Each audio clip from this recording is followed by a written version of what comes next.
अनाथन के सर्वस्व, हे रमण हृदय के मीत पिया, हे नैनन के अभिराम सजन, हे नैनन के अभिराम सजन, मनमोहन सुंदर प्रीत पिया। हा हा कब नैनन के पथ में, आहा कब नैनन के पथ में तुम प्रेम पथिक बन आओगे, कब बिना मोल की राशि को, कब बिना मोल की राशि को, कब बिना मोल की राशि को हरि चरणन से निपटाओगे, चरणन से निपटाओगे। अहो घनश्याम हे नैना मेरा, अहो घनश्याम हे नैना मेरा, सजन सुख धाम में शरण तिहारी,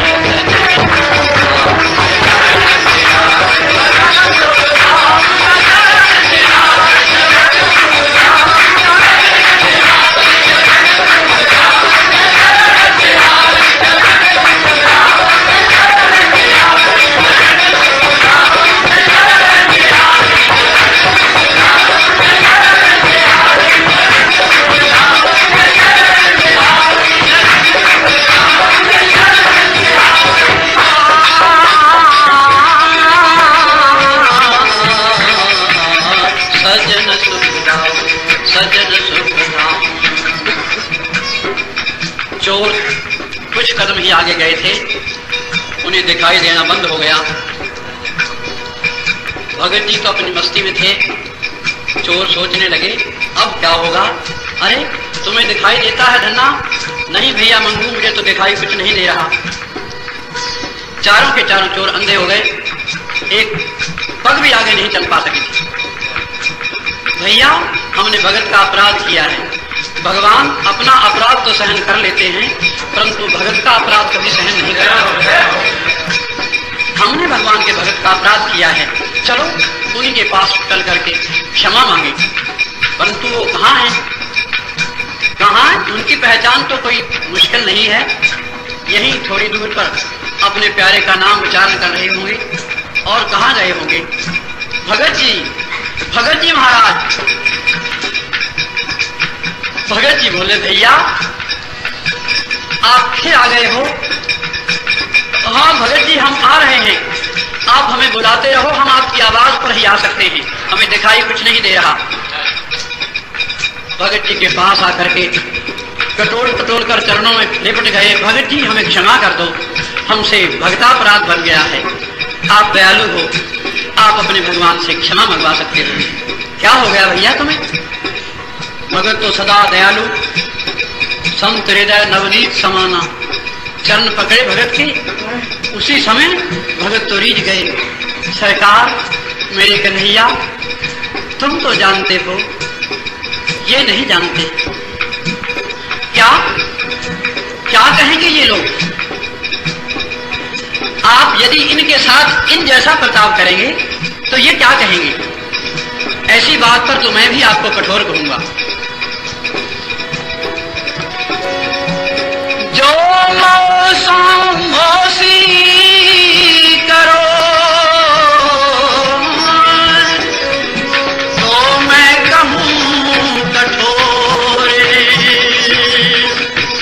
जैसे हो तैसी करो,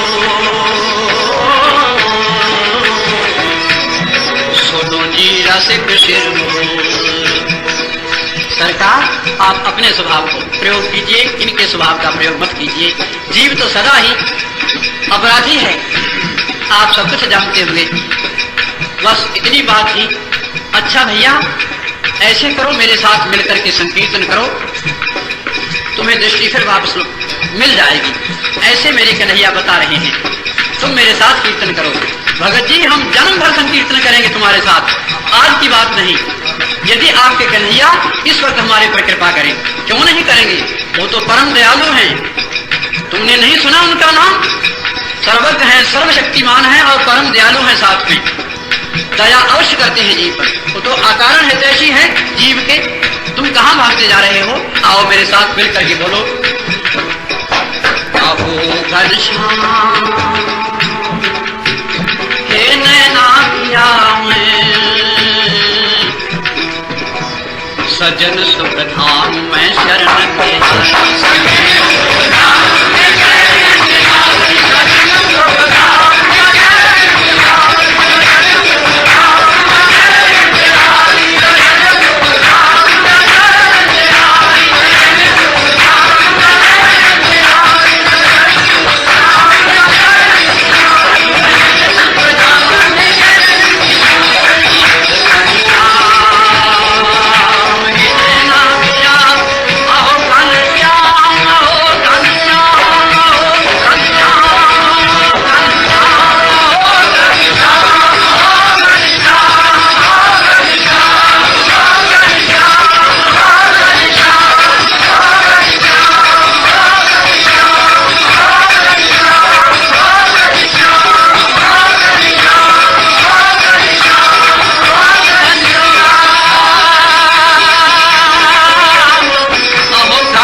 चारों चोरों को उसी प्रकार से दृष्टि वापस मिल गई। कन्हैया और भगत जी के साथ मिलकर के संकीर्तन करने लगे। और भगत जी नित्य का कार्यक्रम था, जाते दर्शन करके लौट पड़ते। एक दिन की बात, घर में महात्मा आ गए। गृहिणी मालती जिसका नाम था, बड़ी ही संत सेवका थी, परंतु घर में कुछ नहीं था। संत जी से कहने लगी, पतिदेव प्राणनाथ महात्मा आए हैं, हमारे घर संत पाहुने आए, कैसे स्वागत करें इनका? हिम्मत आंसू सोचने लगे। हाँ हाँ पतिदेव, मेरे याद आया, मेरे पास अभी एक गहना बाकी है, आप इसे ले जाइए और इसे गिरवी रख करके संतों की सेवा अभी काम बजा लाइए, फिर देखा जाएगा। क्या है तुम्हारे पास जेवर? नाक से अपनी नाक निकाल करके देते हुए मालती ने कहा, प्रभु ये संतों के काम में आ जाए तो इससे अच्छा क्या हो सकता है? पगली, ये जो तुम्हारे सुहाग की नथ है, कुछ भी हो प्राणनाथ, सुहाग तभी मेरा अटल रहेगा जब ये संतों के काम में आ जाएगी। ले जाओ इसे, कोई बात नहीं। कांपते हाथों से भगत जी ने नथ को पकड़ा, अपने रोज के महाजन के पास जाकर पहुंचे। महाजन का नाम था परमेश्वरी। परमेश्वरी ने देखा दूर से हिम्मतदास जा रहे हैं, कुछ न कुछ लेने के लिए आए। देखो भैया हिम्मतदास, आज तक का हिसाब चुकता कर जाओ, उसके उपरांत फिर ले जाना कुछ ले जाना हो तो। सेठ जी, मैं उस हिसाब को चुकता करने ही आया हूं, आप दिखाएं कितना कुछ हमारे दिल में है। ये है नथ, इसको आप गिरवी रख लीजिए, मैं पूरा रुपया देकर के फिर इसको छुड़ा करके ले जाऊंगा। फिलहाल मुझे संतों की सेवा के लिए कुछ चावल, खान और सारा सीधा सामान दे दीजिए, हिसाब चुकता कर दीजिए। 350 रुपए निकाले परमेश्वरी ने। ये पड़े हैं 350 दे जाना और ये नथ को ले जाना। भगत जी बड़ी प्रसन्नता से भागे भागे आए। मालती, परमेश्वरी ने हमारा काम सिद्ध कर दिया, ये लो, ये इसको सिद्ध करो। ये सारी सामग्री है, इसे सिद्ध करके संतों की सेवा करो। बड़े प्यार से भगवान नाम का संकीर्तन करते हुए रसोई सिद्ध होने लगी। कहीं हम भी अपने घरों में भगवान का नाम स्मरण करते हुए आटा गूंथते हैं या रसोई का काम करते हैं, भोजन बनाते हुए माताएं कभी भगवान का नाम स्मरण करती हैं। भैया पहले तो ऐसे ही था। भगवान ने स्वयं कहा है कि जहां मेरे को निवेदन करके प्रसाद पाया जाता है उस घर में मैं सदा निवास किया करता हूं। आप नित्य प्रति रामायण पढ़ते हो, और भी कई स्थान बताए हैं, परंतु ये स्थान विशेष करके है कि भैया कुछ भी हो जाए, भगवान बनाओ, भगवान बनाया, बना करके सरकार ये आपका ही है और आपके समर्पण है, इसमें आपका कुछ नहीं लगता। इतना निवेदन भर कर दीजिए, तुलसी का पत्र छुआ दीजिए, भगवान अवश्य पाते हैं, अवश्य पाते हैं। और जहां पर भगवान भोजन पाएंगे तो वहां कोई कमी रह सकती है कहीं? प्रसाद तैयार हुआ, भगवान को भोग लगा, संतों ने संकीर्तन प्रारंभ किया। संकीर्तन प्रारंभ करते समय सबको भोजन परोसा गया।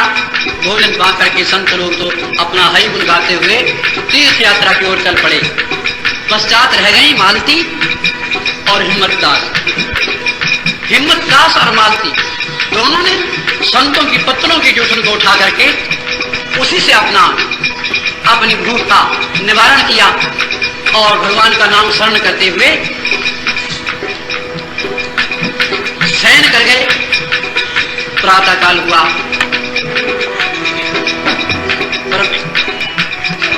भगत जी ने कहा मैं आज स्नान करके आप फिर बाद में जाकर के पन्ना जाऊंगा।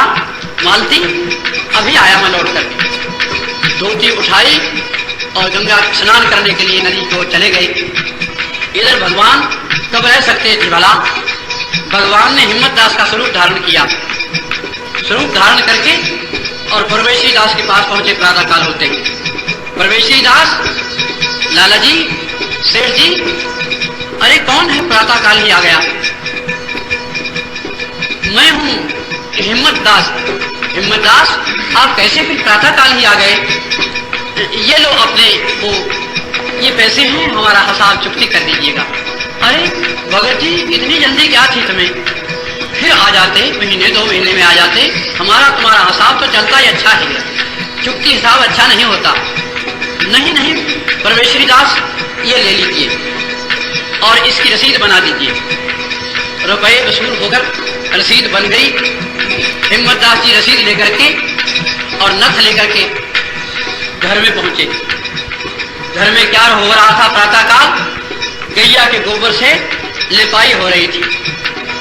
घर को पवित्र करने के लिए गैया के गोबर से लेपन हो रहा था और भगवान नामों का स्मरण करती हुई मालती बड़े प्यार से लेपन कर रही थी कि भगवान यहाँ पधारेंगे, भगवान यहाँ आते हैं, कभी संत के रूप में आते हैं, कभी मेरे प्राणनाथ के रूप में आते हैं।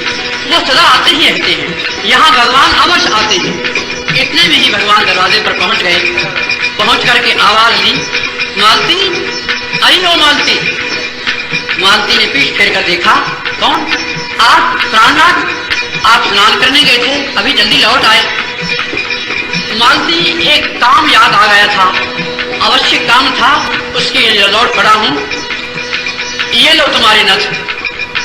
नथ? महाराज, ये कैसे? अरे चित्त में आया, इन सेठों से व्यवहार अच्छा नहीं होता, ऐसे चुकता ही हिसाब हो जाए अच्छा, नहीं तो ब्याज के मारे मर जाते हम। पैसा कहीं से मिल गया था, मैंने परमेश्वरी के पास जाकर के हिसाब चुकता करके और ये नथ वापस ले ली। इसे आप अभी पहन लो। मेरे हाथ गोबर में सने हैं, प्राणनाथ आप इसे यहाँ पृथ्वी पर रख दीजिए। नहीं नहीं मालती, स्वर्ण का जेवर पृथ्वी पर नहीं रखा करते, ये तो अपशगन होता है।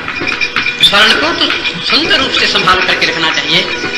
तो प्राणनाथ आप ही कष्ट करें, मेरे नाक में ये नाक पहना देवे।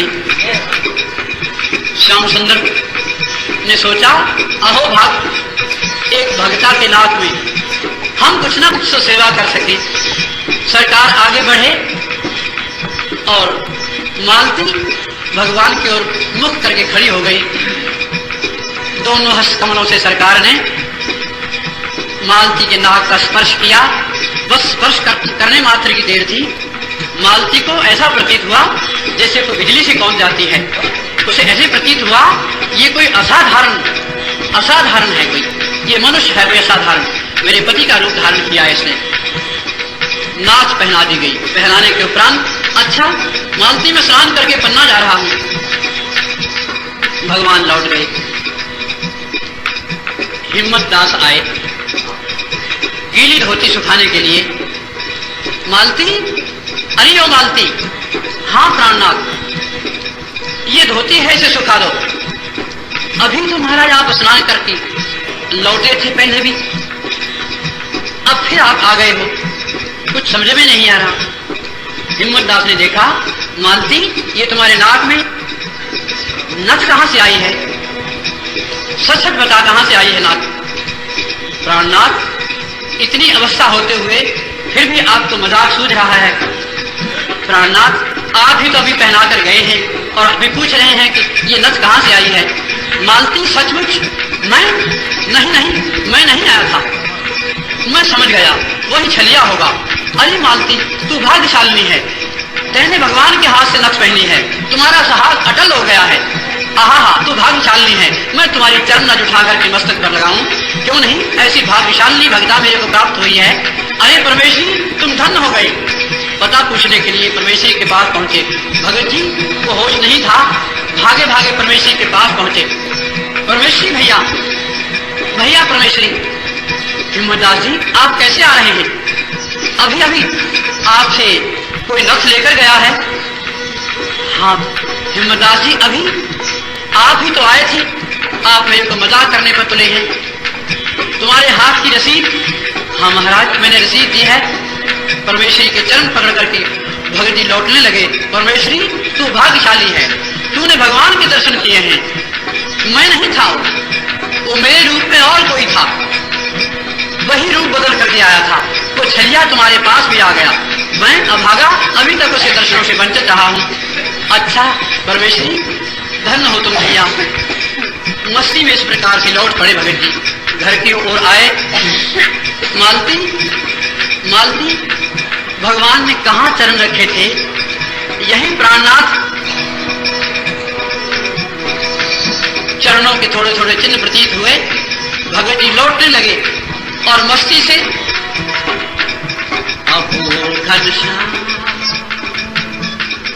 हे नैना वीरान, अहो घनश्याम, अहो घनश्याम, अहो घनश्याम, अहो घनश्याम, अहो घनश्याम, अहो घनश्याम, अहो घनश्याम, हे नैना वीरान, सजन सुखधाम में चरनी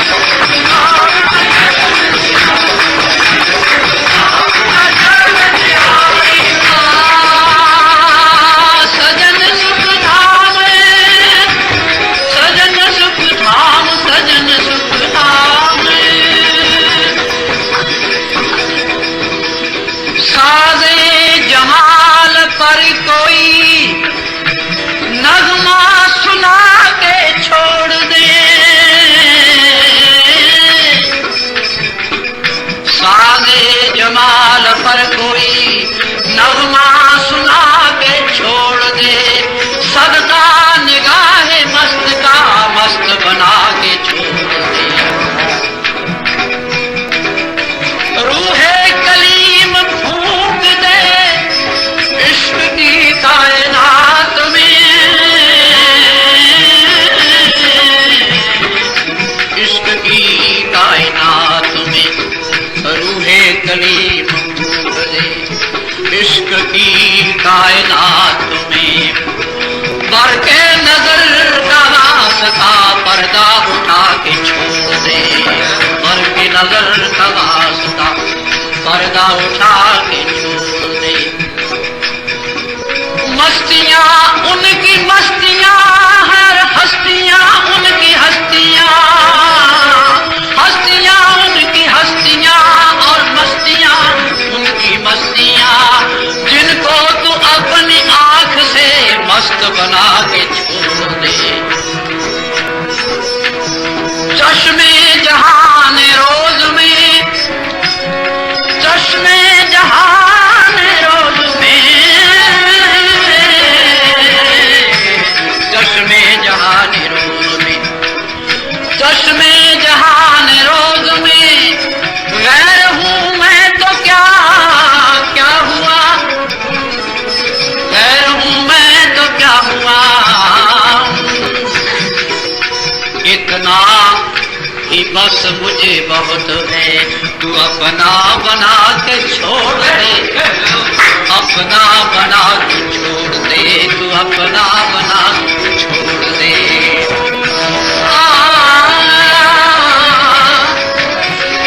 खोए गए हजार हम,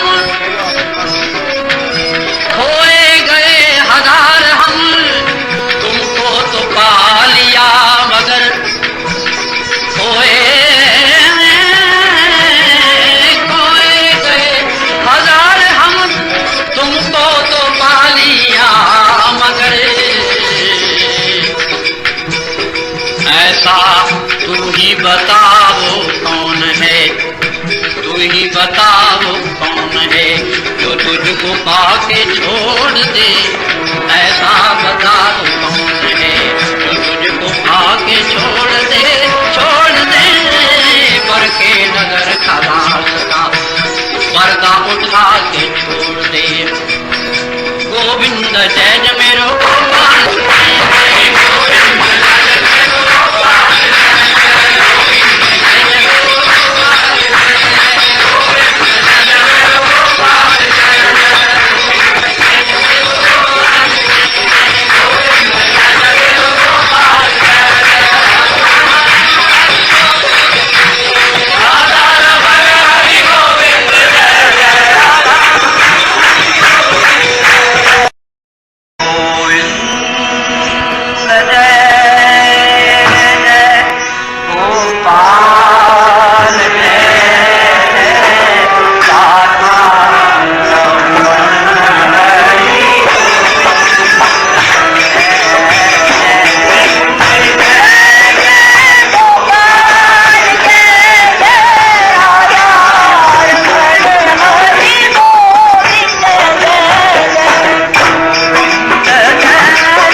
लाडली राम।